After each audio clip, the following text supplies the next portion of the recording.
Good evening and welcome back to the 61st episode of the Professor Penn podcast. This is David Penn greeting you, hoping you're well. Got a lot of things to go over tonight. Uh, I first want to thank, as always, Free People Radio, truth seeking media, truth seeking. We're seeking the truth together. I work on it every day. It's an issue of critical thinking, it's an issue of discernment. It's critical that I know this is just for me. I want to know what's going on. I mean, it's in me to know what's going on.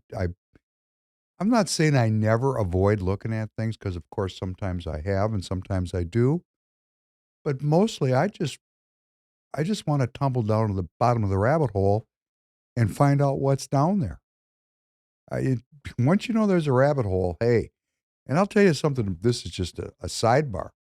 Some of these doors, when you walk through them, they're one way. You can't walk back the other way.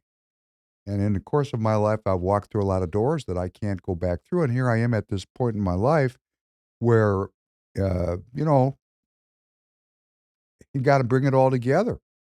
Got to bring it all together. So that's what I'm working on, taking all the things that I've learned, that I know, that I believe, and operationalizing them. And that's, really for me, it's quite a challenge. And I appreciate you being here with me. And I think it's really interesting, the podcast business. It's very psychological for both of us. I mean, I'm in therapy, you're in therapy. It's like therapy. I'm looking at you and you're looking at me, and there's actually a transference that goes on that involves a psychological process, which I did not anticipate.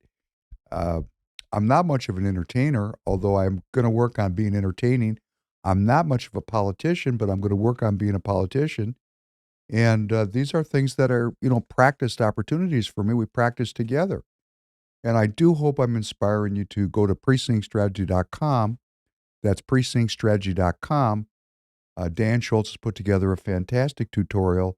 Uh, he would urge all of us to get into the game of politics, but really less than 1% of the people that voted for Trump in 2020, if less than 1% actually went into the Republican Party, or for that matter, went into the Democrat Party and took over the party machinery, we could end the uni party. What Dan doesn't say uh, overtly is it's not about gumming up the Republican Party and taking it over. It's about ending the uni party by really creating a real difference and distinction between the two parties. And that does not exist today. Doesn't really matter what you think about Trump, like him, hate him. He's different. He does represent a different ideology than this. Now, he has a lot of overlap with the uni party. He's not the radical revolutionary and extremist that he's painted out to be. But, that's media. If you actually look at his policies and what he accomplished in his first term, there was many things were, really uniparty focused. He was a strong supporter of the military, rebuilt the military, started Space Force. He moved the United States Embassy in Israel to Jerusalem, which was a very provocative move. I mean, he did a lot of things that were part and parcel with what's been going on since Woodrow Wilson. But he did two things that were very novel. He really was about defending our borders. It's an A-B. Let's just say one thing: defend our borders, with two parts to it. One, defend our borders against unfettered illegal immigration, and two, defend our borders against unfettered dumping and the importation of goods from around the world, which undermines the American working class and undermines the American entrepreneurial class that has chosen to manufacture here in the United States. I'm one of those people, and I'm going to tell you, I had a great strategy for my business that was working sensationally when we had a focus on uh, America. Boy, since we've had this regime change, the floodgates have been opened, and if you have a desire to stay in the game and focus on America, boy, you're having a hard time. I mean, really a hard time. It's really a hard time. So this is part of the business here, is having a way to make money for Free People Radio, and we're part of the Patriot economy. We are the Patriot economy. We're the people that care about this country. So David Penn is the proprietor of Tireget.com. That's Tireget.com. And we have everything you need for tires there. We have major brand tires that are made in the United States, and we focus on that inventory. We also have low-cost tires because I recognize that this audience and Professor Penn himself, we have money problems, and sometimes we can't afford, top dollar. We got to do whatever it takes to get by. So we've got it all, and we've got service. So when you go to the site, you can pick out the tires that you want, and then you can pick the local tire store right by your house, and the tires will be there in a couple of days. And you just drive in and cashless. They slap the tires on for you, and out the door you go. You've got to buy tires from someone. So when you buy them from Tireget.com, you're supporting Free People Radio. You're supporting the Professor Penn podcast. And that's our strategy to keep Free People growing and going is we have our own in-house product series. So the next time you need tires, please go to Tireget.com, and thank you very much for doing so. Well, that was a pretty cool 1-minute read, wasn't it? On the fly, on the fly. And for those of you who can't tell it from my face, I didn't sleep last night. It was a really rough night. And, it's not rough for the reason I'm about to share with you. It's rough for all the other things that I do. I had business matters that kept me up late last night. And, sometimes I get 3-4 hours of sleep and I just wake up, and that's a problem because sleep is important for my health and it's important for your health. And I don't want to say I'm going to pay for it because, God is a master of all things, but I have been a person that has had sleep disorder issues my entire life. And it didn't help that I traveled internationally for decades. I mean, I was on an airplane every month, every week, traveling internationally and traveling around the United States of America, around North America. I did that for 20 years. And that was terrible for my well-being.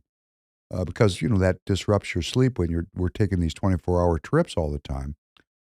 But I don't do that anymore. I do not do it. And I've said this before on the shows, I am reformed. My generation, and I said this, we're going to be on Wednesday. This show is going to go up Thursday night, but a show that I did with Royce is going to go up Wednesday night. So you probably watched it yesterday. Ha ha. Try to keep this stuff straight. I was talking about, how do I become a Republican, or, what for my age group? We didn't even have a clearly articulated philosophical idea about being Republicans. We just wanted low taxes and low regulation. We wanted to make money because we were living in a very materialist time in American history. I'm talking about the 80s, the 90s, the early 2000s, when America believed she was large and in charge, and it was all about me, narcissism. And now we're making that transition. I am, and we are going to have to, as a community, make a transition from narcissism to altruism, where we consider our fellow citizens, our fellow American citizens, as one people and look to our community good and to redevelop that sense of community, which is going to be based on a constitution that is acknowledging a creator that grants me certain unalienable rights. And if we can't get that together, we're going to have chaos. And the seeds of chaos have been sowed by our academic elites who are excellent at destroying that Constitution, because that Constitution does not place government in the superordinate position. It places government in the subordinate position with the people as the driver of the deal. And because we had so much peace and prosperity over a course of 100 years, hey, we've given over our self-governance, and we have a Leviathan government, and it's choking out everybody except the super elites that run it. And that's what we're doing here at Free People. That's the truth seeking. Who are these people? Why are they doing it? What are they doing? How do we reverse it? And the reversal is, from a political sense, it's very clear what I think we need to do. Always change strategy. And I proposed in the last podcast, because of automatic voter registration, AVR, that's in 23 states and the District of Columbia, and the associated licensing of illegal immigrants with driver's licenses, which means they're registered to vote, which means the last bastion of freedom are the American citizens watching this podcast that are going to go be absentee ballot board election officials or election judges. That's it. That and 24 hours a year to become a delegate. It's, 2, 3 days a year. 2, 3 days a year.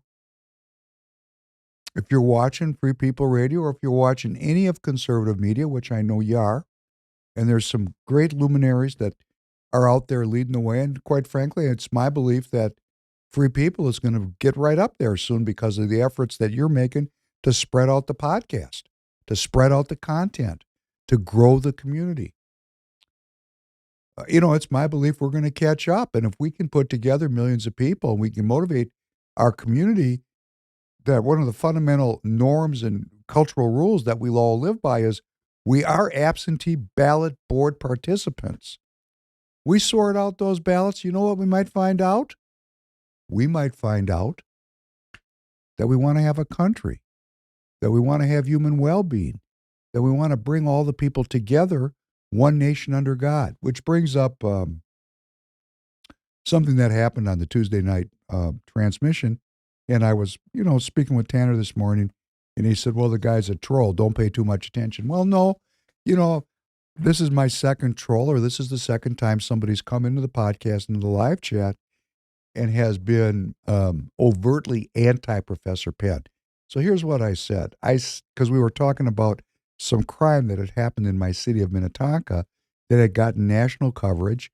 It was a carjacking, and it was, some young people taking cars away from some, people that are 20 years older, and then the subsequent gnashing of teeth that happened at the Minnetonka City Council. And I made the statement that, I was not going to give up my freedom to the fear of being in my neighborhood, that I walk at night in the dark, and I was going to continue to do it. And I said, maybe, and I know every time I do this, a car could stop and 4 teenagers could jump out. And I think I said I could get my ass kicked. I certainly wasn't meaning to be a tough guy. And I want to clarify that from two perspectives. Let's say it was a troll, and you're welcome to come back. Please come back, okay? Because I'm not afraid, and I'm certainly not trying to be a tough guy. Hey, I'm a gray-haired, I'm a silverback male, okay? I'm still functional, and I'm not trying to act like a tough guy. And if I come across that way, well, it's because there was a time in my life, for 20 years, where I was pretty tough. And, I'm not the same person that I was when I was 30, and neither will you be. And one of the fundamental rules that's followed in a traditional culture, a culture that has some staying power, is that junior people respect senior people. Now, you notice in this country, we don't do that. We house our seniors in warehouses called senior living facilities or in hospice. They don't die at home. Where the country is set up with Social Security, parents are not dependent on children, so there's all kinds of rifts that develop. If I was dependent on my children to take care of me when I was old, I'd have a better relationship with them. But I'm not dependent on them. It doesn't work that way. That atomizes and breaks apart families. And so we've had a diminution of respect for aged people. But beyond that, in traditional cultures, if you made it to have gray hair, hey, you were a player, because there was no getting there without surviving disease, without doctors, without surviving attacks, without killing. So if you made it to an old age, hey, you were special. And now we get to an old age because life become quite gentle. And, some of the seniors, in fact, I'm hanging around with a lot of people my age. I told you in the last podcast, I'm done with old people. I want to hang around with young people because I'm young at heart and I'm still capable. And I think I triggered this guy, or he could have just been looking for a rise. I don't know. But the point is, the comment was made in the live chat that he could see that he could have the better of me. He was going to, quote unquote, own me in a fight. And I didn't even respond to it. And all of a sudden we're talking about guns as if I'm carrying a 22, because that's not what I carry. And, my point of this is not to exacerbate an unnecessary conflict. The point is this. I have no idea if this was a man or a woman. I don't know if they're white, black, green, or red. I don't know. Everybody's tough in a car. and everybody's tough hiding on the internet. I just don't know who these people are. I'm the guy that you're actually looking at. I'm not hiding. My point is this. The whole podcast is about uniting the people against a tyrannical group of elitists and technocrats that I believe, if we want to look to a model, we look to Nazi Germany. And then we understand what the thinking of these Darwinists is. And I don't care if you're white, black, green, red, brown, whatever. I don't care if you're man or a woman. You know yourself if you're in the leader group. If you're sitting at the big boys table and you got a net worth in excess of $100 billion and you're watching this, please contribute because you've had a change of heart. The rest of us, we're on the menu. Let me say this again. The rest of us, we're on the menu. The menu. So if I'm having a comment where I'm triggering someone and they want to express that, I want you to come back. I want to talk it through. I want to unite our people as one nation. I am not going to sit here and say that I'm offended by the accumulated hatreds and angers of the lifetimes that we, the people, have spent being oppressed. And sometimes I appear to people as the enemy, and I get that. But I'm not. You know, if we have this thing, we talk about Jews a lot. Why do I do that? You know, why do you think I'm doing that? I'm not doing that because I'm trying to, promote Judaism. Because for one thing, I was baptized in 1989. So come on, let's think this thing through. I'm doing it because it's an example of Darwinism run amok when there's genocide. And I've said there's genocide all over the world, the Armenian genocide, the Uyghur genocide that's ongoing right now, the Gypsy genocide. There's been so many genocides. There's been, oh my gosh, there's genocides. The Native American genocide, which is an ongoing destruction of a Native people. I don't want to leave anybody out because if you're listening to me and your community's been a victim of genocide, there's so many I can't get to it. And I'm trying to bring an end in my lifetime. I want to participate. When I say I'm trying, I'm that goofy guy that's actually taking responsibility for this. I'm actually talking to you here in an effort to bring an end to a philosophy that holds one race superior and another inferior. So if someone's going to say to me they can beat my ass because they're bigger than me and younger than me, hey, that's one race superior and another inferior, just kind of morphed into a different context. No, what we're talking about is the two great commandments. Love the Lord your God with all your heart and all your soul and all your might, and love your neighbor as you wish your neighbor to love you. The two great commandments. And these ideas are revolutionary ideas.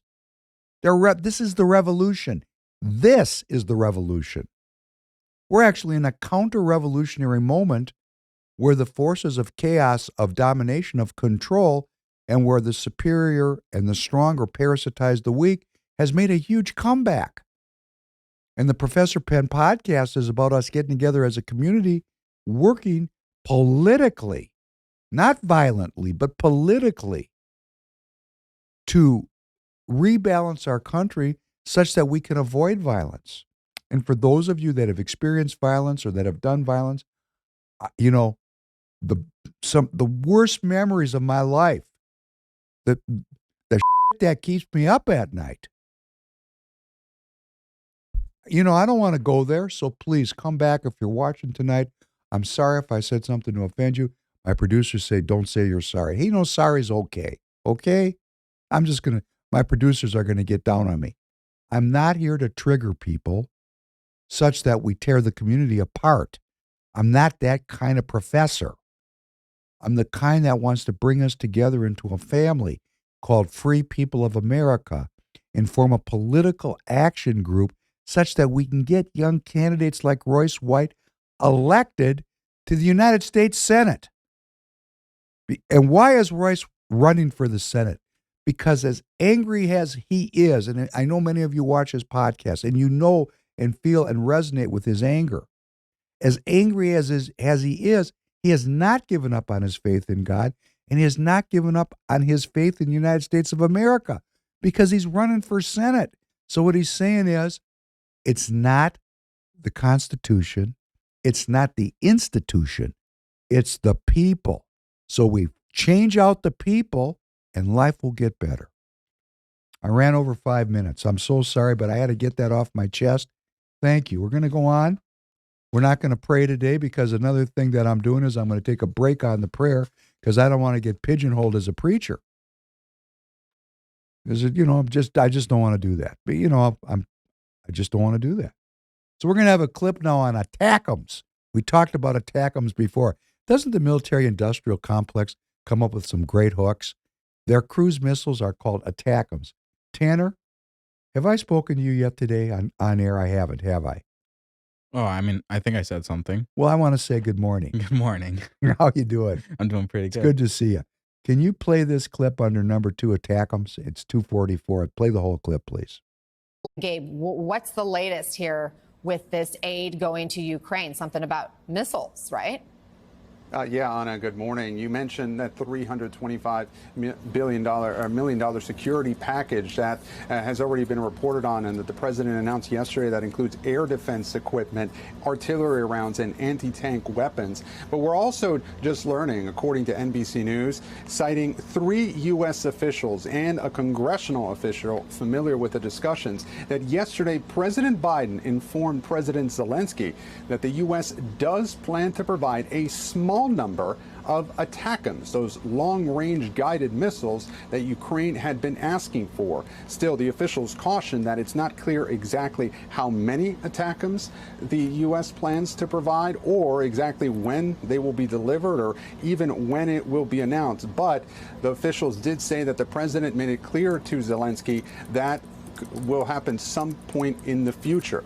Now, my colleague Courtney Cubie has been speaking with officials at the Pentagon, and they say that there had been some concern about the stockpile of ATACMS here in the U.S., and also they had also talked about whether use of ATACMS in places like Crimea might end up provoking Putin. But at this point, they have found a small number, again, we stress a small number of ATACMS that the U.S. does plan to provide Ukraine. I want to play some of what President Biden said yesterday during the event yesterday following his meeting with President Zelensky. Take a listen.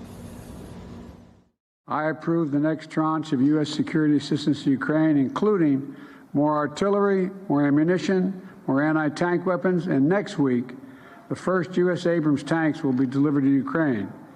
We also focused on strengthening Ukraine's air defense capabilities to protect the critical infrastructure that provides heat and light during the coldest and darkest days of the year. And again, that is what President Biden said publicly yesterday, that $325 million security aid package. But again, according to new reporting from NBC News, citing several U.S. officials, the president also told President Zelensky that he does plan to provide a small number of those long-range guided missiles known as ATACMS in the future.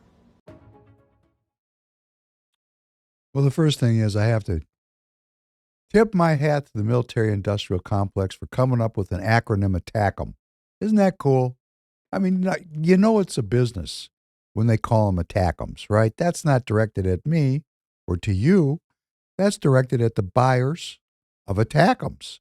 You got to have, every product's got a sexy name. Now, you'd think a cruise missile would have a number like XP-26 or something, because after all, why are we making these things sexy? Yeah. But they're making them sexy. ATACMs. Can you imagine you go to the arms industry convention? It's probably in Vegas. Who knows? They have them all over the world. They have them all on every continent. And you show up there and you're in the market. You're the buyer for your country. And you come up to the ATACM booth. And there's 5 or 6 scantily clad women there striding on those cruise missiles. And, they bring you in and they probably got cocktails for you. And you sit there and they say, hey, for a mere $1 billion, you're all ready to go. Hey, what a business. There's actually human beings, just like Professor Penn, just like you, that have chosen as their life path to work in the arms industry, or what President Eisenhower called the military-industrial complex, which he told us to be very wary of. Now, that emanates from our human universities, and I've got an ongoing argument in my own family I've talked about. And of course, I come from an academic tradition, and I'm educated myself, so I am very qualified to have an opinion about this. Let's put it this way. If you hadn't been to college and didn't grow up in the university system, what do you know about it? I actually grew up there. I mean, I was part of it for a very long time, and I'm absolutely critical of unbridled scientific research or unfettered scientific research, let's say it that way, and scientific research that's focused on killing human beings or controlling human beings, which is probably $1 trillion a year goes into that research. They say it's $400 billion a year, but as I look through the papers more and more and I study more and more, whatever they say, it could be twice as much, because there's so many back doors and black bag programs that we don't know about. I mean, the CIA, you go look at a bill and it'll say $17 billion for the State Department, and they don't even say what it's for. It's going to the CIA. And then we have no idea what they do with it. And then they fund companies like Swarm Technologies, InQtel. InQtel is the CIA's in-house investment banking fund, hedge fund. I mean, they're making money on this stuff, right? So they invest in Swarm Technologies, and then Elon Musk, SpaceX, buys it and puts it under that umbrella. How much money are they giving SpaceX on the backside? We don't know. When I say the backside, there's a front side where we can look at it and we see it on the financial statements. It all makes sense. But there's a backside that we don't get to see. That's just for the boss. That's the way businesses work. And if you own a business, you're going to put in the live chat, Professor Penn, don't let out the secrets. Well, business is a secret society, and I own a business. So I'm just going to say this is the way businesses work. So we got these attackums. What does it tell us? It tells us that they're going to give a small number. That's that front side, back side. What's a small number? Well, compared to 1 billion, 100,000 is a small number. I mean, it's a ridiculous comment. It's like you're giving them cruise missiles that can strike into the heartland of Russia. We know the Ukrainians actually do this with the Storm missiles from England. And Anthony Blinken, we played on a previous podcast, said, they picked the targets, which is a lie. So they're giving the Ukrainians the ability to strike into Russia, and we're going to talk about this more in the next podcast. And, the Ukrainians have lost this war. The war is over, right? It's over.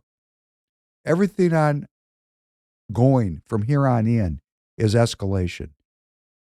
We, the people, the psychopaths that are leading us, they're not giving in. They're escalating. And that's the point of this section about attackums. They're escalating a war, a alleged proxy war with a nuclear-armed country. And Russia has said they're going to attack NATO countries that participate in this escalation. And they have said that they're going to use nuclear weapons if they need to. So, it's Thursday night when you're watching this. It's almost the weekend. Spend time outside. Spend time with your daughter. Love the people that you love. Love yourself. And get right. Get right whatever that means to you. If it means get right with God, get right with God. Because these people are not playing along here. They're deadly serious what they're doing. There's no reason to give attackums to Ukrainian Nazis, which we're going to get to in a little bit, unless you're telling the Ukrainians to shoot those missiles into the Russian heartland. It is an enormous, enormous escalation. And we're just going up the threat ladder, which was put together by the evil Herman Kahn, or the character that was the basis for Dr. Strangelove in that famous Stanley Kubrick movie from 1963, who we've played over and over again, was a futurist and a nuclear arms specialist, and he believed you could win a nuclear war. Another crazy person, like Roger Wicker. I got a text from a very close friend of mine. Why do you call Roger Wicker a psychopath? Do you have something against him personally? What? We played a piece where he's saying first strike nuclear needs to be on the table.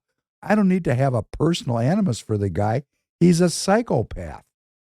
These people are crazy. I mean, really, we got to walk these people off the stage if we get a shot. Absentee ballot board, election judge, delegate. You're in the free people community. We need to push the content out. We need to build the community. We're going to make that easy for you. Please help us grow this community. You know, Professor Penn works like with Roy Sweat. We're kind of working different ends of the same spectrum. In fact, Tanner was just saying I take an educational approach to things. I was thinking last night I need to start acting like a politician because I respect Royce's presentation. And, you know, he's putting together a super audience of people that are motivated, I hope, to bring about change because he cannot do it by himself. And we're going to have more American First candidates that are going to congregate here in Minnesota around our effort to bring the Uni Party down in 2024. That's our goal. That's our goal. Well, that's enough on attackums. We're going to keep coming back to the Ukraine, and God willing, we'll get on to the next problem. Because you know how problems are. You keep going until you lose. It's either horizontal or vertical. And when you find yourself in the horizontal position, there's no more tests to face. So let's hope we can keep going. All right, we're going to go to the next segment, which I call Go to Hell. Go to Hell. We're not going to bleep that out because this is one of my favorite up-and-coming rising stars of the international populist movement, Christine Anderson. Could you please play this clip from Christine? We just need to find a way to wake the people up, because the point is simply this. It comes down to a choice. It's either freedom, democracy, and the rule of law, or enslavement. There is no such thing in between. There is no such thing as a little freedom, a little democracy, a little rule of law, just as there is no such thing as a little enslavement. So that's the choice. It comes down to it's either the globalitarian misanthropists or the people. It comes down to it's either us or them. And that's, I think, what this really is all about. Now, when my colleagues and I were elected to this parliament, there was no question about it. We were on the side of the people, because the people actually pay us to act in their best interest. That's our job. And once again, I will say to every single elected representative around the world, to every single member in every elected government around the world, if you do not unequivocally stand with the people and serve in their best interest, act in their best interest, you have no place in any parliament or in any government. You belong behind bars. You may even rot in hell for all I care at this point, because that's exactly what you deserve if you sell out the people.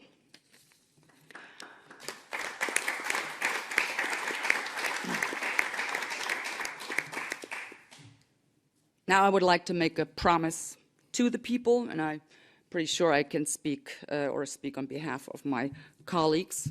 We will continue to stand with you, the people. We will continue to fight for freedom, democracy, and the rule of law.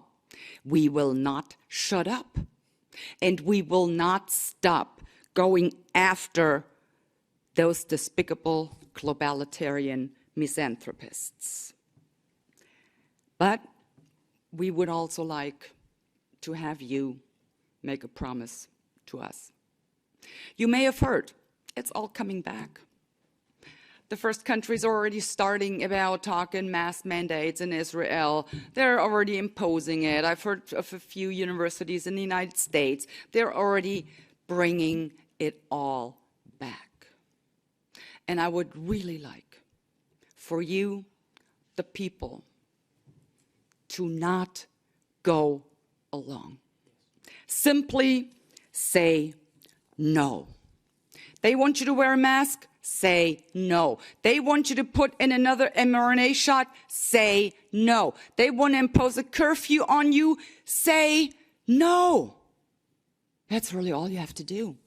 And it might not be, or it might sound a little hard, but it's actually not that hard. Because once you've made it clear to them that you will no longer go along, once you've let them know, they cannot scare you anymore.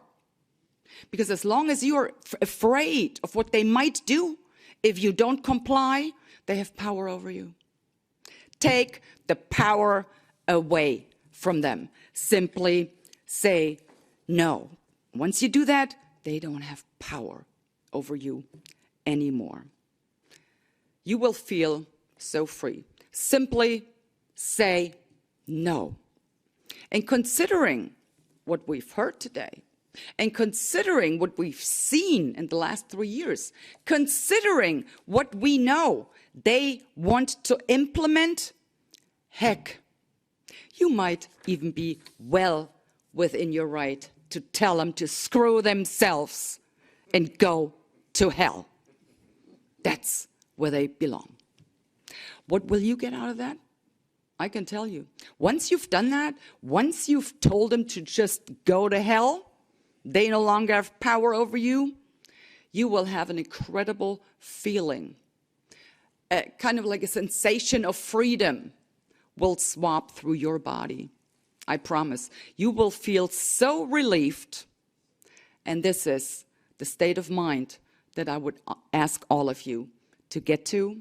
Simply don't let them grind you down anymore.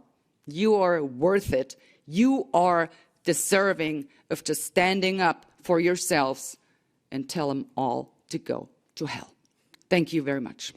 What did you think of that, Tanner? That was crazy. Who is that lady? This is Christine Anderson. She's the member, an elected official, a member of the European Parliament. And she has taken quite an aggressive stance opposing the World Economic Forum and the imposition of the technocracy or the tyranny that we've been talking about for the past 60 episodes. It's pretty incredible, isn't it? Yeah, she's a firecracker. Well, let's just have a little housekeeping. Let's grind a little sausage right in front of the audience. This was on X, and Elon Musk actually came out yesterday and was brutally critical of the drug companies on his platform. But we're going to go up on YouTube. I wonder how this is going to go down. I'm almost wondering, do you need to bleep out that spot where she says, put those, don't do that, because we got this medical issue. Something for you to think about. My audience, my viewers, we're a family here. We're having a family discussion about how to stay up online. There's an argument amongst the elites about how this is going to go down. Their coalition of the 100 billionaire and above club, it's cracking. So people are coming up with different ideas. What do you think? I'm just curious what you think. I think we'll be good because, quite honest, it was not too long ago that YouTube made a change in their user agreement or whatnot, where it says that political debate, even if the idea is wrong, quote unquote, it's still allowed to be on their platform. So I think they have quite a bit loosened up on it. We'll see. We'll see. And what she's saying is, the masks are coming back. Yeah, don't do them. Yeah, I mean, really, this is why. Yeah, I'm laughing. I mean, it's actually hilarious because those of you who get around conservative media a little bit, there are many who predicted that they were going to pull up on the choke chain and then let go a little bit and then jack it up again. And right now we can see. I was just talking to an associate of mine who is in a foreign country and in Asia. And we were talking and had a nice conversation. And we both acknowledged in a sentence that the travel restrictions are coming back. And that makes it very difficult to get around the world. Very difficult. The quarantines, I mean, hey, this is a friend of mine. I mean, he'd go to these countries, you'd get there, he'd have to sit in a hotel for 2 weeks. And, they put the food underneath the door. It was very, very difficult to get anything done. I've got another friend of mine I'm remembering. He just capitulated. He was flying all over the world. He just said, I can't do this anymore because what used to take a day now takes 2 weeks. So if they are in the process of seeing if they can reinstitute this control. And what Christine is saying is, go to hell. Okay, so that's why we called today's episode, Go to Hell. And I do want to say, I would really like to meet this Christine Anderson at some point. She's really inspiring. And it occurred to me, and I'm just going to tell you the truth. I don't want to say this. I'm always speaking the truth. I'm going to tell you a secret. It's a revealing secret. I knew when I was 18 years old that I was being prepared for something. I just had this sense about it. When I read the holy texts, they talked about in every generation, there's a large number of people that are pre-prepared to take action if the time comes when action is required. And most of my life, I was kind of goofy about, goofy is the wrong word. I had anxiety, and it took me a long time to overcome the whole program within the context of, hey, life's good. I mean, in the 70s, the 80s, 90s, early 2000s, there was nothing to do but sit back and enjoy the fruits of the post-World War II Democrat liberal order, which was delivering tremendous technological and material benefit.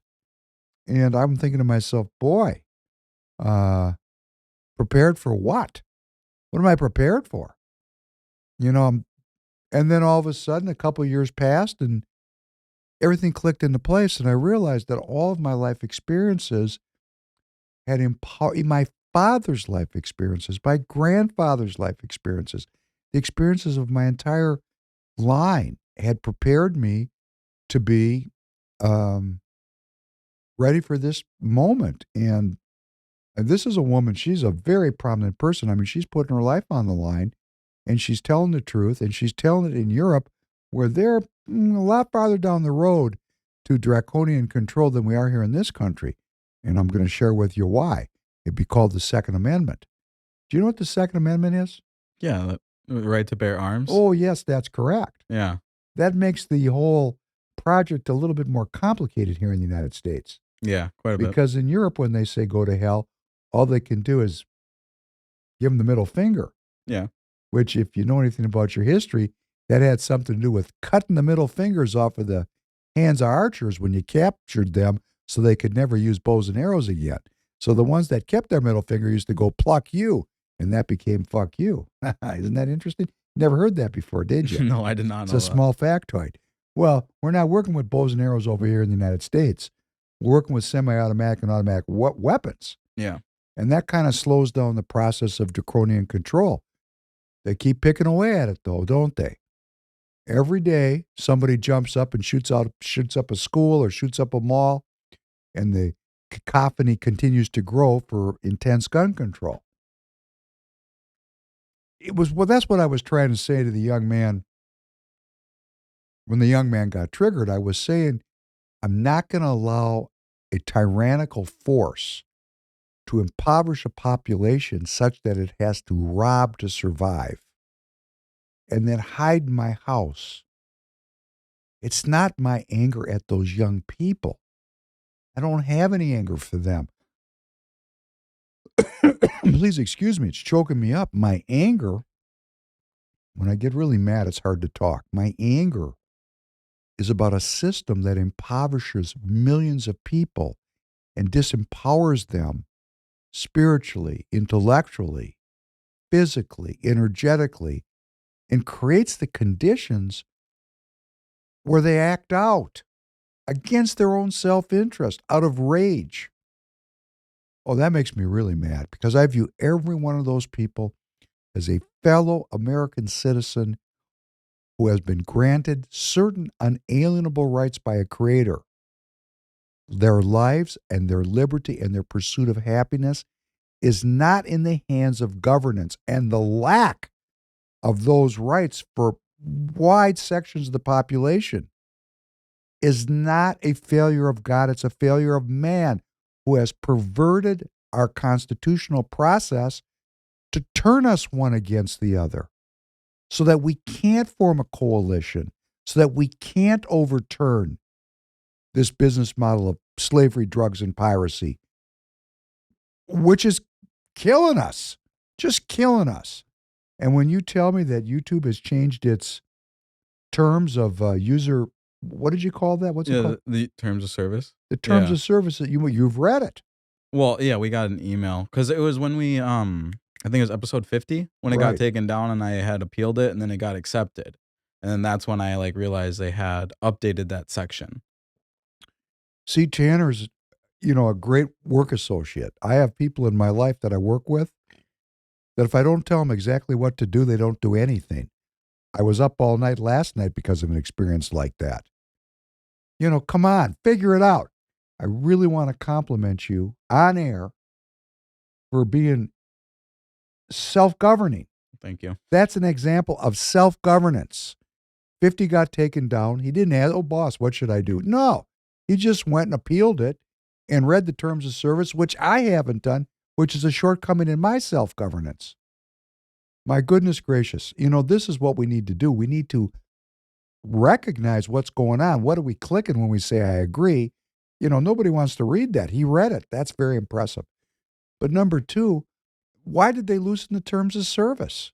Well, just like the mask mandates and everything kind of receded. Could they put out a new terms of service tomorrow? They definitely could. That would be called pulling up on the choke chain, wouldn't it? Yeah. I personally think the reason they backed off is because of the censorship trials.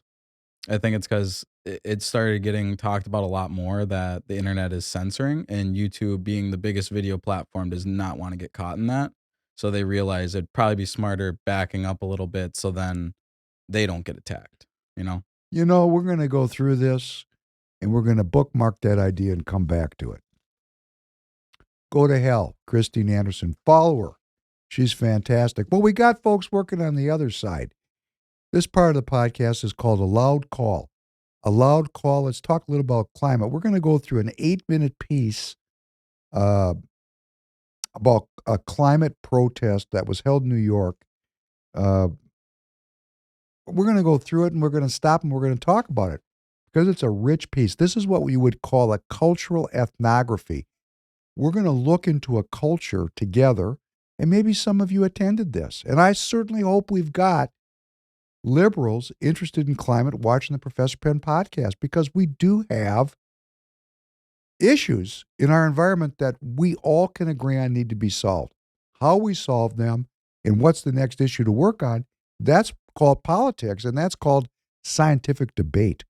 This is where the doubt comes in, the scientific inquiry, the critical thinking, the inference. This is where we really need to transcend a narrative and look into it for ourselves and see it for ourselves. Let's watch this piece and go through it together. Taking action for our changing climate is a hot topic across the tri-state. Earlier Stop, this month, New please. Jersey. Taking action for our changing climate. Somebody wrote this. In Minnesota, we have 4 seasons. The climate's always changing. Let's start to redact some of these ideas. We're taking action. We're being programmed to take action for changing climate, which climate is always changing. Okay, put on a raincoat. Please continue. Jersey became one of the first states in the country to include climate change in school curriculum. And this week, leaders from around the globe are meeting in the city for Climate Week NYC. CBS 2's Vanessa Murdoch with more on the efforts to drive climate action. Climate-conscious minds gather for Climate Week NYC at the same time as the UN General Assembly. It starts off as a way of saying to heads of state who are coming through, look, climate is really an important issue. Helen Clarkson, CEO of Climate Group, says here climate conversation takes place. People are coming together, really working on solutions. Kathy Patillo traveled from D.C. Fascinating discussions on how to move forward. We need action. We need caring. On the schedule, more than 400 events around the city, some at South Street Seaport Museum, which was devastated by Superstorm Sandy's surge. Captain Jonathan Bulwer says the museum Stop, please. So now we've related a hurricane to climate change. There's been hurricanes forever. This is not the first hurricane that hit New York City. It has no relevance to the issue of climate change, but it's being used, a normal weather event. Like here in Minnesota, we had a tornado in December. In the news, we've never had a tornado in December. It's evidence of climate change. Hey, you can't fool me. I've been around before a long time. We've had plenty of thunderstorms and lightning and tornadoes when it's supposed to snow. In fact, it's cool. You know, there's a song, Purple Rain by Prince. Do you know the song Purple Rain by Prince? Yeah. You know, I never knew what Purple Rain was.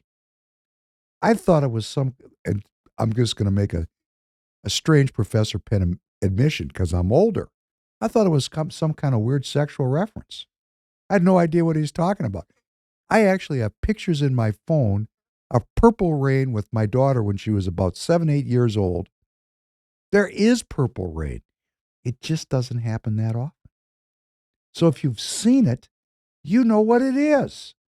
And if you haven't seen it, it's climate change. Let's continue. Part of the climate conversation.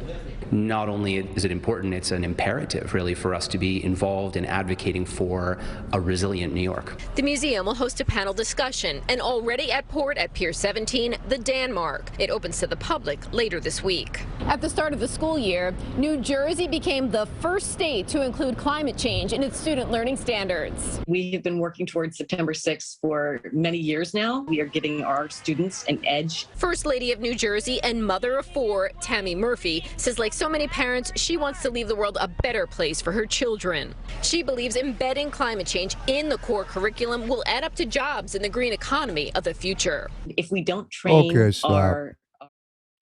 Okay, here's one of the biggest scams that they're running. There's going to be all these jobs in the green economy. We're going to make a transition from the fossil fuel economy to the green economy, and there's going to be all these great new high-paying jobs. You got to see it for yourself, but this is a complete BS.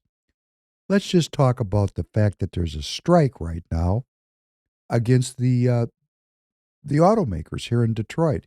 In fact, President Biden just made a big appearance there on the picket line. They made a big deal about it. He's the first sitting president to join a picket line and join a strike. Oh, that's just great. You know, they're striking because he's choking them out. I'm sure he had a lot of security there. Because guess what? 40% of the auto jobs are related to assembling combustion engines.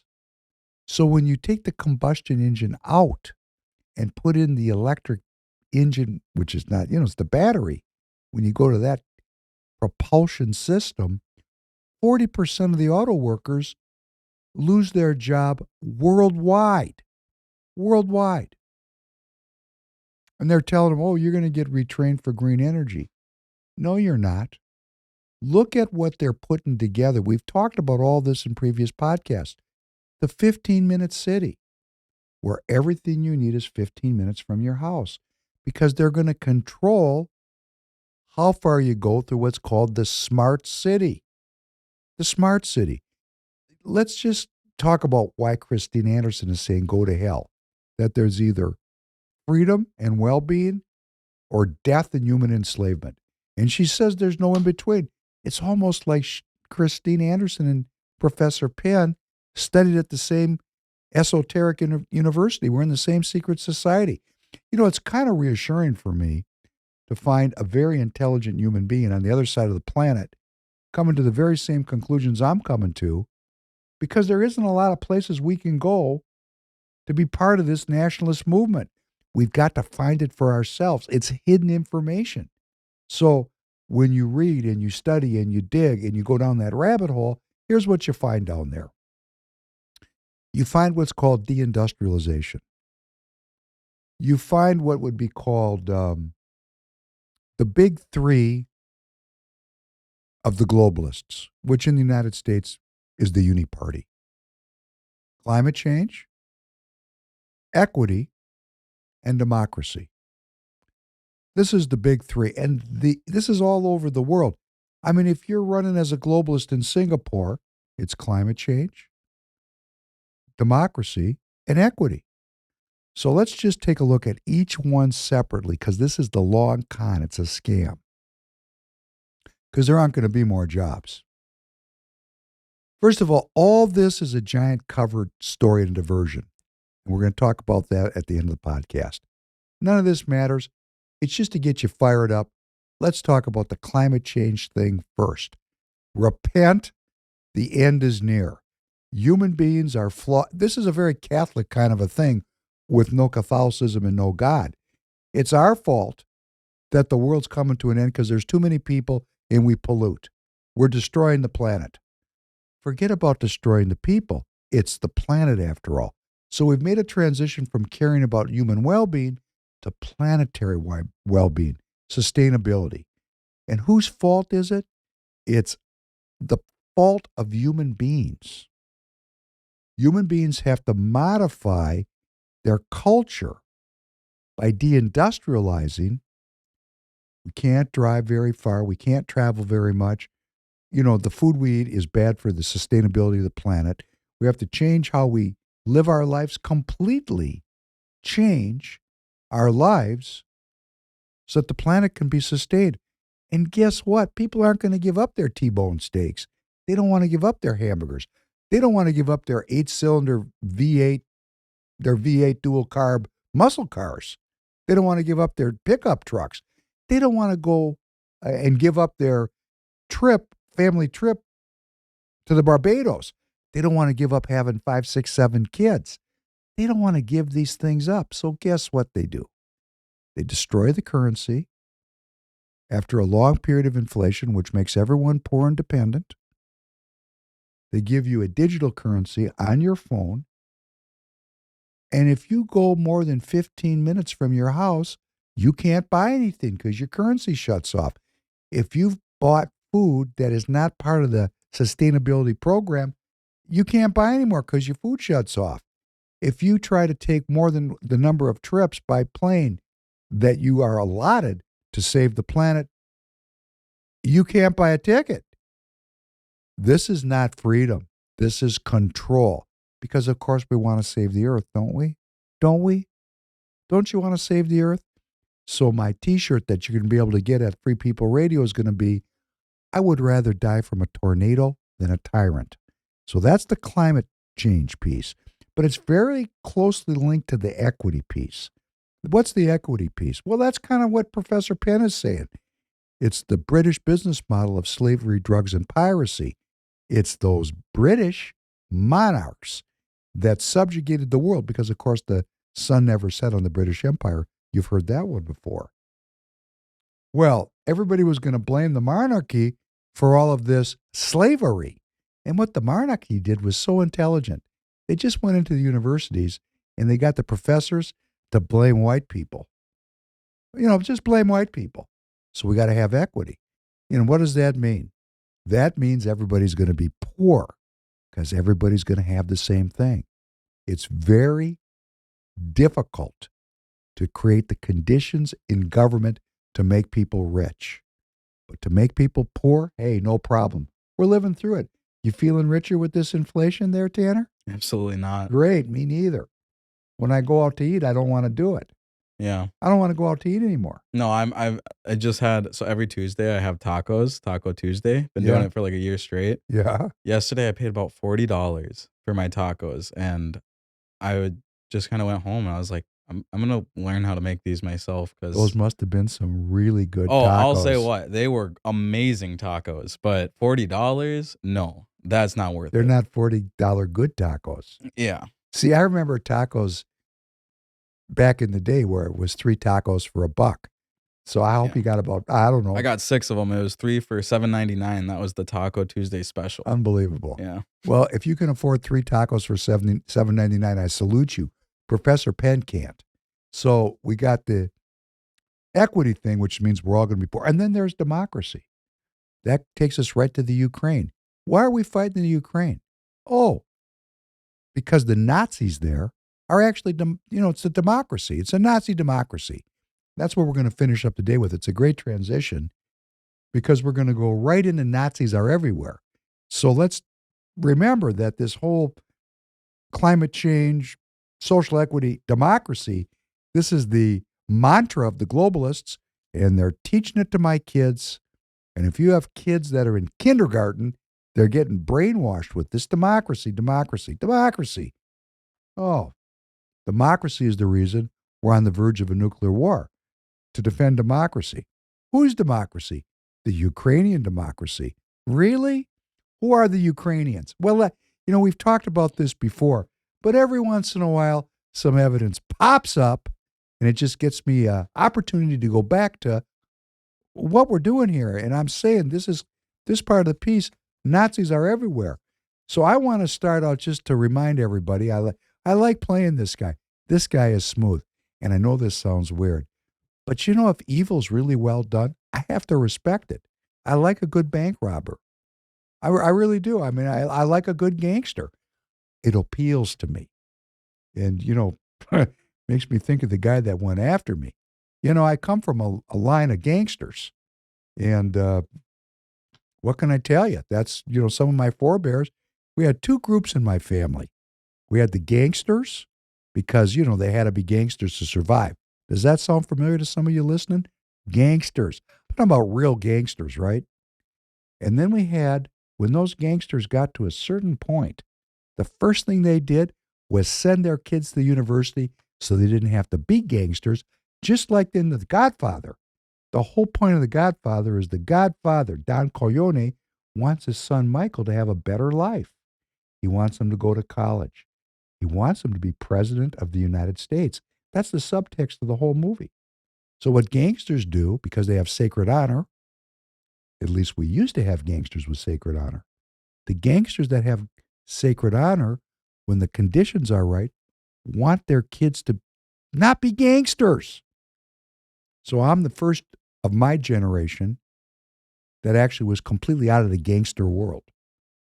But, hey, my uncles and my grandfathers, they were all alive, so I wasn't really out of it.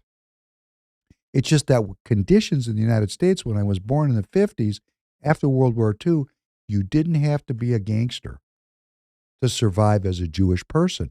But before World War II, there was a lot of Jewish gangsters. Go back and look it up. Because society was not open. Discrimination and structural barriers prevented Jewish people from entering societal life and having the pursuit of their God-given rights. They couldn't do it. They were blocked. In most cases, they were blocked by the Republican Party, the know-nothings. Well, does that sound familiar if we go back to the last podcast, the young men in the car rapping about what a scam they're living in? Hey, the same scam was here. Land of the free and home of the brave. But if you're Jewish, live in a ghetto and you can't work, great. We got the same thing going on today. And had there not been a Holocaust, the Jews would be living in the same ghettos with the rest of the community in the inner city. The Jews got out at the cost of $6 million, and of course, as we said, a lot of them. We're going to see it. A lot of people joined the Nazi team. Here comes the evidence. Well, let's see how it got set up. Please start at 2:03. I really like this old German. He's got some style. Let's watch him talk about the Hitler Oath. To show their gratitude, they volunteered to swear an oath of allegiance to Hitler personally. The man who, now on President Hindenburg's death, was not just Germany's chancellor, but also her head of state. Ich schwöre bei Gott, diesen heiligen Eid, this holy oath, I swear this oath to the Führer, the Führer of the German Reich and the German people. Adolf Hitler.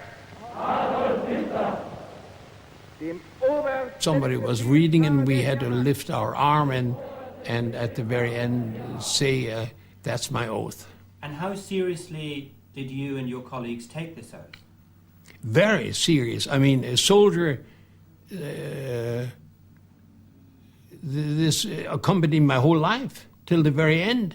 I mean, oath is oath. There's no doubt that I can't break the oath, or otherwise I might commit suicide if I planned something else. But this is very serious, the oath for a soldier. Okay, so this is the Hitler oath.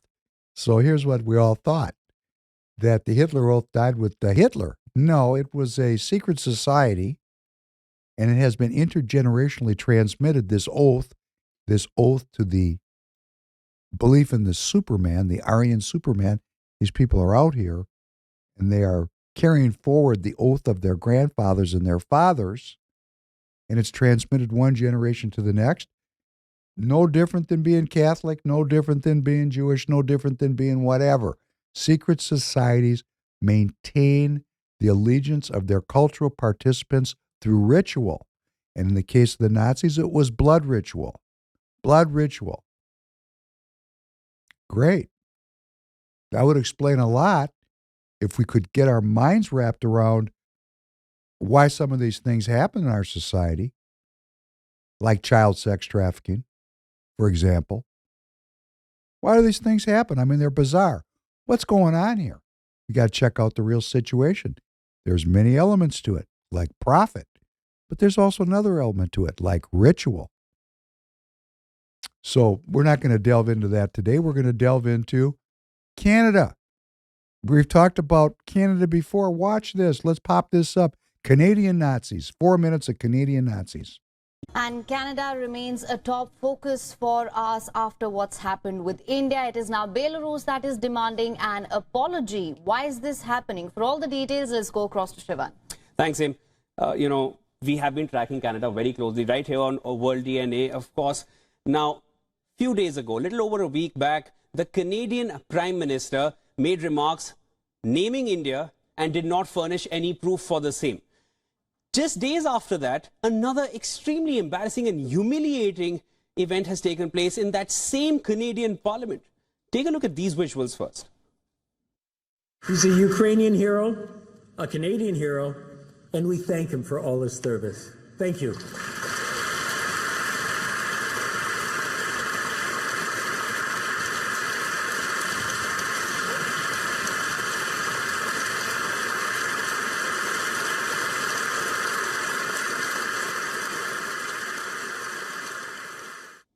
You hear that loud round of applause?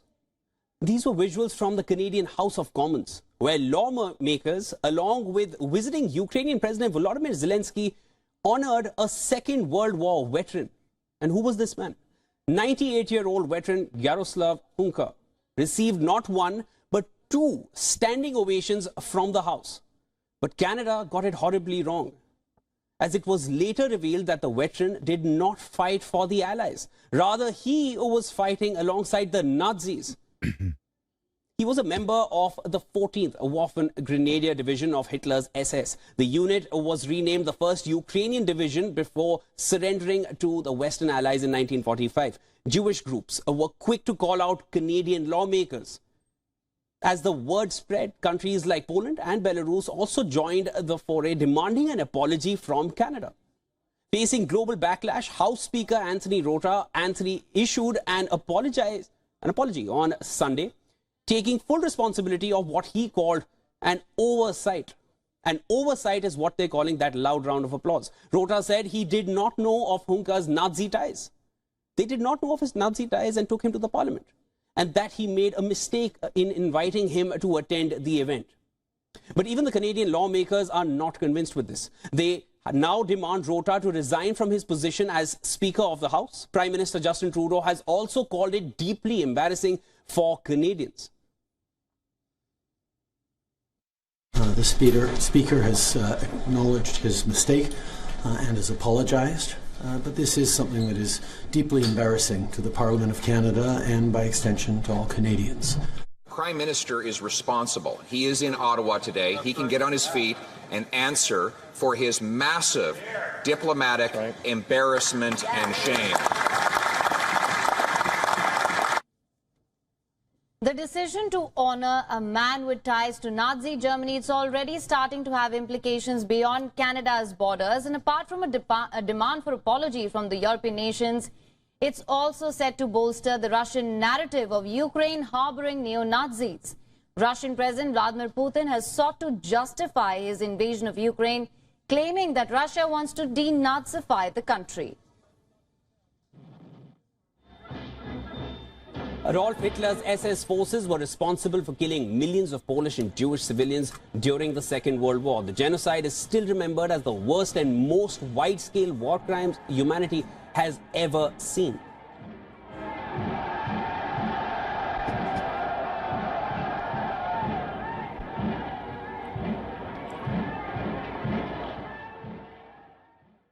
How do you like that one? I like that one, Tanner. I like that all they can say is like, oops. You know, when people are lying, right? I mean, first of all, let's just set the stage here. I've been saying on this podcast to you, thank you for listening, that Ukraine is a Nazi country. And they put a Jewish guy, Zelensky, in charge of it because what a great cover-up story. And he's on the payroll. He's obviously a man that has no sacred honor. And a lot of Jews joined the opposition in an opportunity to survive. I'd say like half of the Jewish population joined the globalists, maybe more than half. Joined it. Because, one of the safe places you can go if you're in a fight is as close to the person you're fighting with as possible. It's actually a safer place than being at the end of their business. So, a lot of Jewish people have welded themselves into this globalist architecture, like Zelensky. And he's getting paid handsomely for his job. He's an actor, after all. He's acting the part of being the president. He's doing a damn good job, collecting a lot of money. He's good at being a Jewish money collector. Excuse me. Is that too far? I'm a Jewish man. Can I say that? Yeah. Great. Okay, let's move on. Chrystia Freeland, who's the number 2 person in Canada. There's Justin Trudeau, who's the prime minister, the number 2. Her grandfather ran the Nazi propaganda ministry in the Ukraine during the Second World War. He took an oath. Chrystia Freeland's father got that oath from his father, and Chrystia got that oath. She is I'm not saying she took the oath, but she knows what it is. It's like a Catholic person whose grandfather was super religious and the father was kind of religious and the kid is running wild in the streets. Still he knows who grandpa and dad was. He knows. She knows who her grandfather was. She knows who her father is. And now she's the number 2 person in the Canadian government. And she's also the number 2 person at the World Economic Forum. Shazam.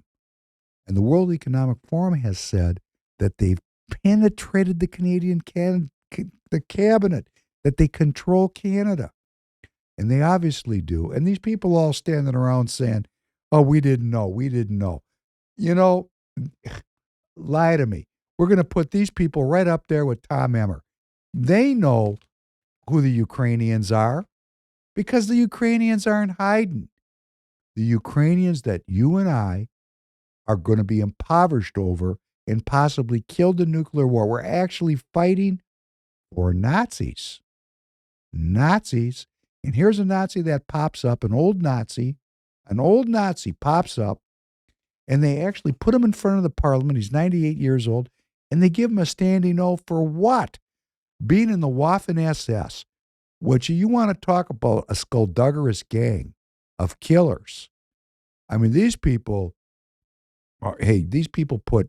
I realize there's some awful tough people participating in some awfully violent gangs, but they aren't at the Waffen-SS level. These people killed millions, and they killed them by hand, and they enjoyed their work. and we put this man up, we the people have allowed the Canadian Parliament to put this man up for a standing ovation for his service as a Nazi.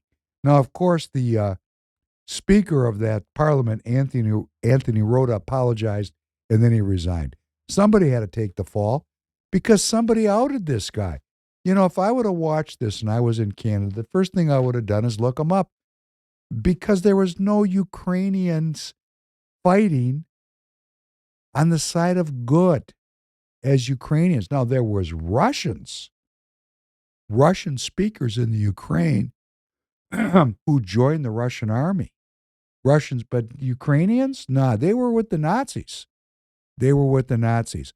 And the greatest single atrocity of the war occurred in the Ukraine, in the capital of Kyiv. It's called Baba Yar. You can go look it up. We've talked about it on the podcast. It's not that I'm trying to promote, sympathy for Jews or the Holocaust. What I'm trying to do is say eugenics run amok. There's positive eugenics and there's negative eugenics. Negative eugenics is genocide. Positive eugenics is breeding and medicine. Genocide is right out of that British intellectual tradition, which was really big in the United States, and the Nazis copied it, and we worked on that. Remember, we worked on that, right? Mm-hmm. We worked on where did these ideas come from? They didn't come from the Germans. They came right out of Henry Ford in the United States. So if I had seen this Ukrainian stand up there, the first thing I'd have done is look them up. And this is just evidence that the Nazis are everywhere. And why I talk as a Jewish man about Nazis is it's a great metaphor for what's going on. Because they held that one race was superior and another one was inferior, which is a great transition. My segues today are just right on. We're into the last segment called Magician's Trick, and I'm just going to ask you to play this short on Harari, or that Harari put out, and we're going to talk about the real situation. This is the end of human history, the end of human-dominated history. History will continue with somebody else in control. In 5 years, there'll be a technology that can make decisions independently and that can create new ideas independently. Maybe they'll be nice. Maybe they'll solve cancer and climate change, but we are not sure. I'm tending to think of it more in terms of really an alien invasion, an alien fleet of spaceships coming from planet Zircon or whatever with highly intelligent beings. This is what we are facing, except that the aliens are not coming in spaceships from planet Zircon, they're coming from the laboratory. If the humans are divided among themselves and are in an arms race, then it becomes almost impossible to contain this alien intelligence. There you go. There's one race is going to be superior, and all the rest of us are going to be inferior. If you happen to watch last night, Royce and I were on Please Call Me Crazy, and Royce wanted to talk about UFOs, and I talked a little bit about Harari. And, my comment about UFOs is I am not going to know what's going on. So I'm just going to play the cards as they come off the deck. But a great way to bring about global governance, these people are out in front of us, right? Oh, guess what? We're figuring out that this democracy thing's a scam. Oh, guess what? We're figuring out climate change is a scam. Oh, guess what? We're finding out social equity makes us all poor. So Christine Anderson, her word is tell them to go to hell. So if all of the people all of a sudden go to the absentee ballot boards and go to the election judge role and become delegates and we say, hey, go to hell, hey, guess what? They're out in front of us. They're out in front of us because the aliens are coming. And that's going to require global governance. He said if we're in an arms race, if the different countries are in an arms race, there's no way to control this. So, of course, we're going to have a global treaty and a global connected effort to make artificial intelligence in the service of human well-being. Don't I trust the people that want to have global governments? Oh, I trust them so much because, there's Nazis everywhere. This is kind of the Nazi wet dream. An intelligence that's so great that nobody can catch up with it. right? We're just going to give over to it because we believe as Nazis in the supremacy of the master whatever. You see, we've had a form change here. We've left race and we've gone to super intelligence generated in a laboratory. Well, I'm not going to salute that flag. I'm not. What they're saying is there's no God, and we have a new God. It's called artificial intelligence. Artificial is a key word. Man-made.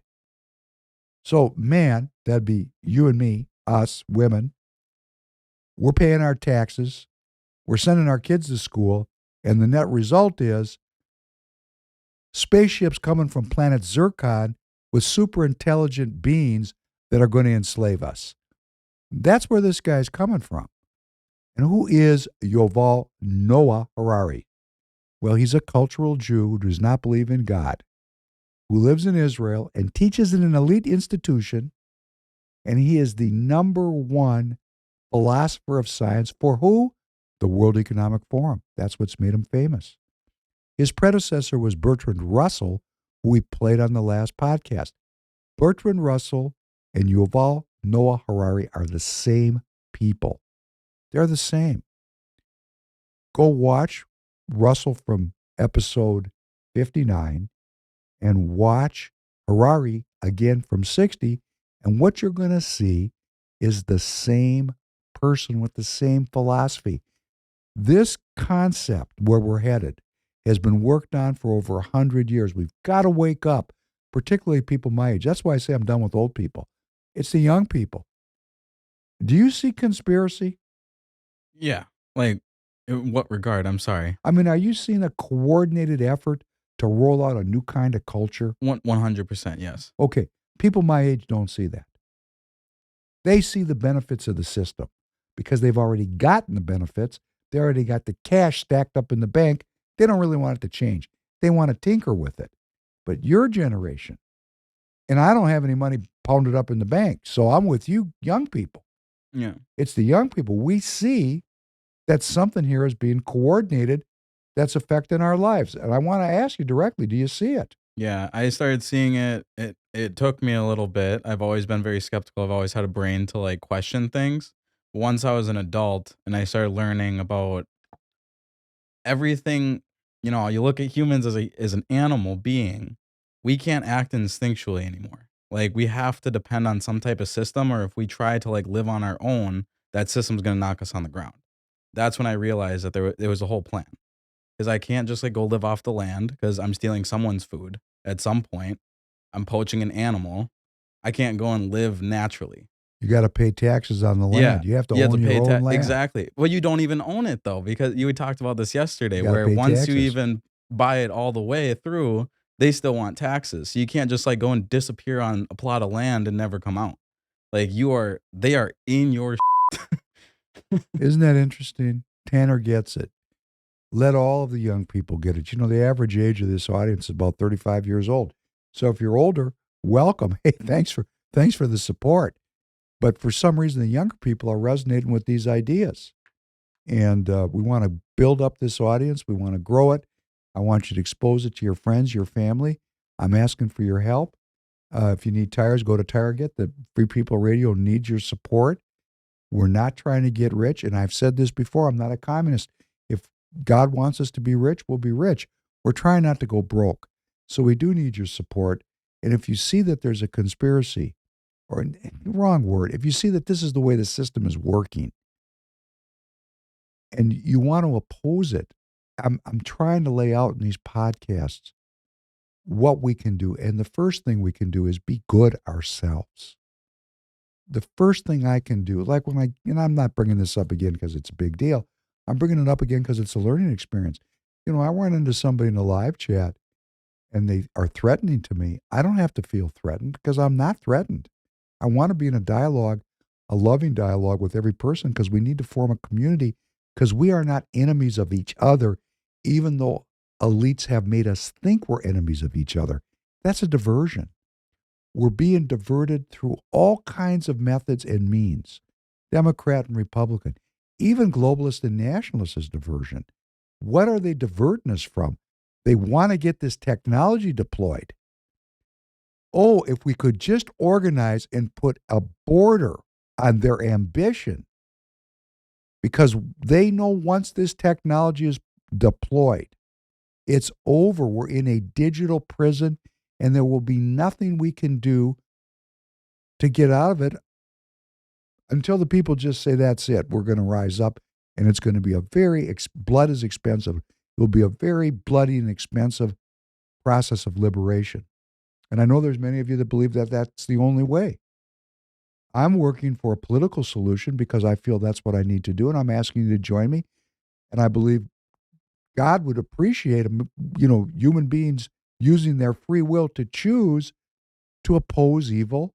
And I think God would spare us that horrible outcome, because none of us know the hour after all, if we would just devote ourselves to being good. Love the Lord your God with all your heart and all your might and all your soul, and treat your neighbor as you would want your neighbor to treat you. If we could just do that as a culture and build that back into our culture, we'd be going a long way to sparing ourselves the hellscape that these people are preparing for us. And that's why I'm so hard on Tom Emmer. It's not that I hate Tom Emmer. The budget has to be balanced or the currency is going to fail. When they get that digital currency, it'll be just about the time they have this artificial intelligence, and we're going to be imprisoned in a digital hell. And that's why Christine Anderson is saying, no, you guys go to hell. She's saying, and I've said it, I've been saying it on my podcast over and over, it's either human freedom and human well-being or death and enslavement. She said the exact same thing. Why is she seeing the same thing? Well, I've never talked to this woman. I mean, I don't know, because we can see it, those of us who are studying it, we see enslavement and death right over the next hill. And he's saying 5 years. Well, 5 years is 2 election cycles for the nation, for the presidency, and it's 2 or 3 more election cycles at the state level and at the level of the U.S. Congress and the U.S. Senate. We got all the time we need to wake up and get into the game and reverse this. But I'm not too hopeful yet. It's going to be when I look up and you've brought 1,000 new people into Free People Radio. Because it's only going to spread when you spread it. I mean, it's growing all the time. It's moving along organically. But the system is not organic. The system is very organized in its effort to herd us into this digital prison. So we're going to have to be similarly organized to resist that prison. So on that note, I want to wish you a good weekend, and I'm going to try to relax myself. It's a very trying time for me. It's, and I know it is for many of us. So I'm going to rely on prayer and faith, and it makes me rely on what I know how to do. It's all I got. And I am praying that I'm going to get what I need, which is, solvency for Free People Radio, and perhaps that will motivate some of you to help us. We're not going to go straight out. We're going to do a takeout here if YouTube will let us put this up. I've got a 13 minute and 59 second piece that was done many years ago in the 90s on 60 Minutes. 60 Minutes is a preeminent news magazine, and at one time it was really quite, before it was co-opted, it was really quite radical. And Mike Wallace, who leads this, did a great job. We're going to see him now as an older news reporter. We saw him a few episodes ago as a young man in the 50s, interviewing Margaret Sanger. This piece is from 1997, and it's 13 minutes on Nazis in Canada. So it'll let you know that the Canadians know these Nazis are there, because this has been known 1997. So that's what? That's 10, that's 20, that's 25 years, 26 years. This has been public information, and yet the Prime Minister of Canada and their Speaker in Parliament put a Nazi Waffen-SS member up in front of the parliament for a standing ovation. So I thought I would dispel their cover story that they had no idea. Oh, I had no idea. Yes, they had an idea. So I'll see you soon again. I thank you very much. I wish you well-being, and let's get down to a little truth-telling. Thank you very much. Only now, a full half-century after the end of World War II, are we beginning to learn the truth about some bitter realities hidden from public view back then. First, that the Swiss did very profitable business with the Germans during that brutal war and deprived the Nazis' Holocaust victims and their families of their rightful property. Well, now comes Canada's dark secret. That Canada's government apparently welcomed thousands of Nazi war criminals into Canada at war's end, where they have lived comfortably and peacefully ever since. And only now has Canada begun to acknowledge its complicity and its shame. The traditional cold calm of Canada has been shaken by, of all things, a meddling American, an unorthodox private detective from Brooklyn named Stephen Rombaum. For 2 years, mostly at his own expense, he has been tracking down Canada's alleged war criminals after getting their names from the Simon Wiesenthal Center in Jerusalem. The vast majority of the people who we selected from the list of 1,000 to pursue are people who, with their own hands, killed Jews, shot them, stabbed them, beat them to death. Now, there are also a number of these war criminals who, while for the most part they may not have pulled a trigger, they coordinated the rounding up and the execution of thousands of Jews. How do you coordinate the rounding up and murder of thousands of Jews? If you are Antanas Kenstavicius, you are the police chief of the Svencionis region in Lithuania. You take groups of Jews about 1 kilometer away to the Jewish graveyard where a ditch has been dug. You strip them naked. You have them hold hands in groups of 10, and you shoot them in the back with rifles. How do you know all this? Because he confessed. He confessed in detail on tape. At Kenstavicius' home in Hope, British Columbia, these pictures shot by the Canadian Broadcasting Corporation, Rombaum says that he secretly recorded Kenstavicius and his wife describing how they watched the Nazis execute more than 5,000 Jewish men, women, and children. On did he command to lay down? The Jews would come and lay down. They wouldn't fight? They just laid down? No, nobody fight. No shit. Right, I don't know. No screaming. There was like a sheep. On then when they come into front, that they take commando, they bang and they fall down. Sometimes repeat, poke, and they fall in the ditch. And very matter-of-factly, he's detailing these murders.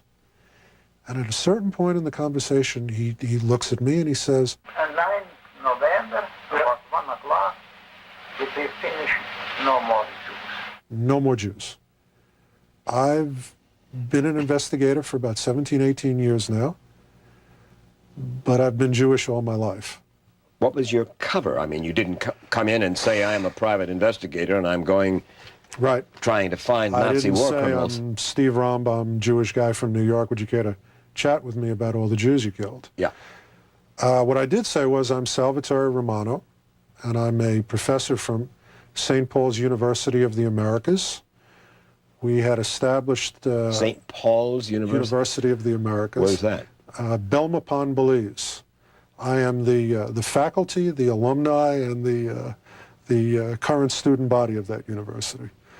A non-existent university, and you would say? I'd show them ID. I would tell them that I was writing my doctoral thesis. And with his phony university sweatshirt, plus an engaging manner, Rombaum says that he got many of his suspects to confirm just which units they served in during the war. Rombaum was given most of his Nazi names by Ephraim Zurov, who's been tracking war criminals for years at the Simon Wiesenthal Center in Jerusalem. Zurov says the Nazis who migrated to Canada were mainly from Eastern Europe, where early in the war they roamed the countryside, murdering Jews. And he alleges that hundreds of these killers are still alive and well in Canada. We're talking basically about Lithuanians, Latvians, Ukrainians, who simply were collaborators. In those areas, most of the Jews were murdered by the locals. They weren't shipped off to death camps in many cases. These were people who were murdered on the spot. We had infamous murder squads. These are units that almost on a daily level carried out the murder of innocent civilians, day in and day out. And there's no question that without their active, willing, and zealous collaboration, the Nazis could never have possibly murdered as many Jews as they did. After World War II came the Cold War, and Canada was worried about communists. The Nazis had fought the communists, so Nazis, even war criminals apparently, had an easy time emigrating to Canada. This, according to Canada's York University history professor, Irving Abella. We know that one of the ways of getting into the country of Canada during this period was by showing the SS tattoo. This proved that you were an anti-communist. And what was the chore of the SS? The SS was obviously charged with the responsibility of murdering Jews. So there was no question that these were war criminals. Bernard Farber, director of the Canadian Jewish Congress, says once the killers made it to Canada, the government, in effect, let them live there happily ever after. The fact is, Mr. Wallace, the Canadian government never really appeared to give a damn about prosecuting Nazi war criminals, going after them, finding them. They were not interested in it. They had no compunction to just say, forget it. This is not something that we want to get involved. Are you embarrassed about the fact that it was an American private investigator who finally said to the Canadian community, not just the Jewish community, but to the Canadian community, hey, you people are harboring war criminals and you've been doing it for half a century? Well, frankly, it is embarrassing for everybody. It's embarrassing for the Canadian government. It's embarrassing for the Jewish community. Why didn't we think of it? It was too simple. How did you locate these people? I'm sorry to say that we found about a third of them by looking in the phone book. These are people who are not hiding. You mean they're using the names that they had in Latvia, Lithuania, Ukraine? Quite right. They immigrated to Canada under their real names. They listed their names in the phone book. They bought homes under their own names. It's a remarkable story that somebody can walk across the border with a telephone book and a list and find war criminals that our Royal Canadian Mounted Police have been unable to find for 50 years. Fact is, for most of that time, Canada wasn't even trying to find them. John Sims, the Canadian justice official in charge of prosecuting war criminals, admitted that his government simply was not interested. It's true that Canada did virtually nothing for decades after the Nuremberg trials. Why? I can't really say. I'm not a historian, and I'm going to leave it to the historians in your country and mine to debate that. Historian Irving Abella says he got the answer from Pierre Trudeau, who was for 15 years Canada's prime minister. He said the reason that he and his government did not go after war criminals, and they had been lobbied by us extensively, was because they were afraid of exacerbating relationships between Jews and Eastern European ethnic communities, that we were bringing old country battles into Canada. And so he didn't do anything, and he admitted it quite openly. But finally, 10 years ago, after a national commission confirmed that Canada was still home for hundreds of war criminals, the Canadians did undertake to prosecute 5 of them. But so long after the war, with evidence hard to come by, they couldn't get convictions. So now Canada is trying to do what the U.S. has done, deport them. The United States has deported more than 50 Nazis, but in 50 years, Canada has deported just 1. This year, John Sims hopes to deport 12 more. 1997 is going to be an important year in which I think considerable progress will be made in ridding this country of Nazis. Time is the enemy, and proceedings must go quickly if we are to get results before these men die. But just 11 days ago, the man Steve Rumbaum taped, Anatas Kenstavicius, died at the age of 90. The government had planned to use Rumbaum's audio tape in court.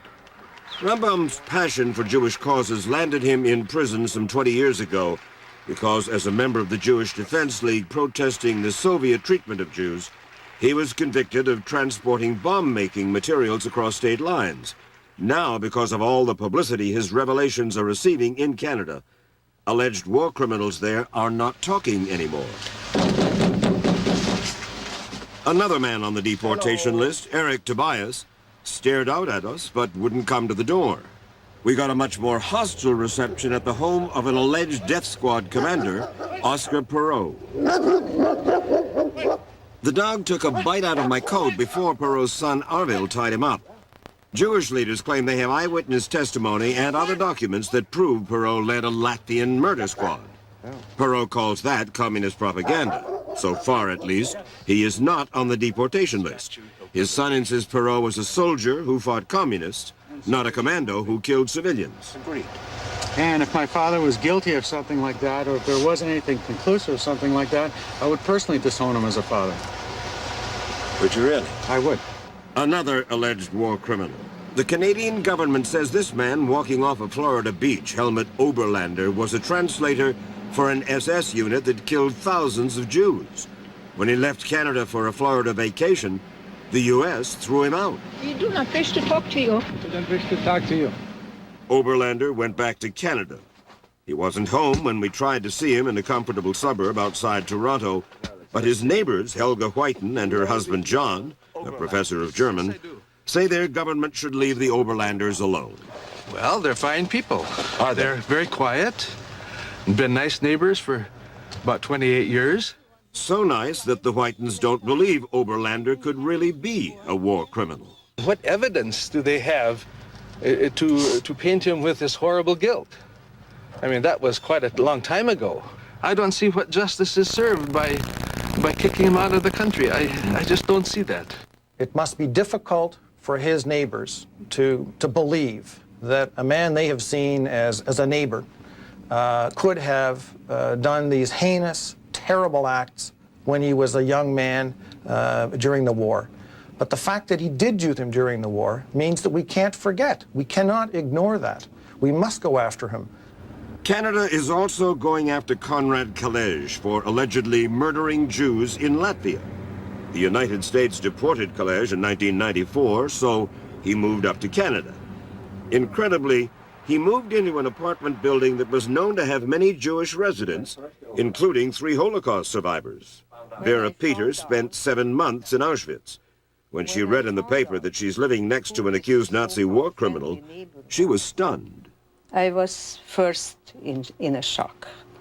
And all of a sudden, there is this man who comes from the past, and all the unhappy memories of a horrible past of the Holocaust came back. Why would he want to live among Jews? He just thought that this was a very nice shield for him to be. This is something which, of course, is just a gut feeling. Kalej is fighting deportation, and, like the others, he tries to avoid cameras. Why is he covering his face then? Because I don't like to see your face. That's what, all of your faces. You look very stupid, all of you. Another deportation target, Joseph Nemsela, blames his legal problems on the Jews. They will never change. Who's they? Jews. Jews will never change. There are those who say, come on, 50 years later, these are old men by now. We hear it all the time. We ought not reward longevity. I don't think they deserve our sympathy. I think if we look at what they did to the elderly, that's perhaps the best argument for the efforts to bring them to justice. What we have to clearly understand is that the victims of the Nazi Holocaust never lived to a ripe old age. But if the allegations are true, the victimizers still living in Canada have made it into their 70s, 80s, and 90s, many without even bothering to change their names. These people aren't afraid. They made the right choice. They came to Canada.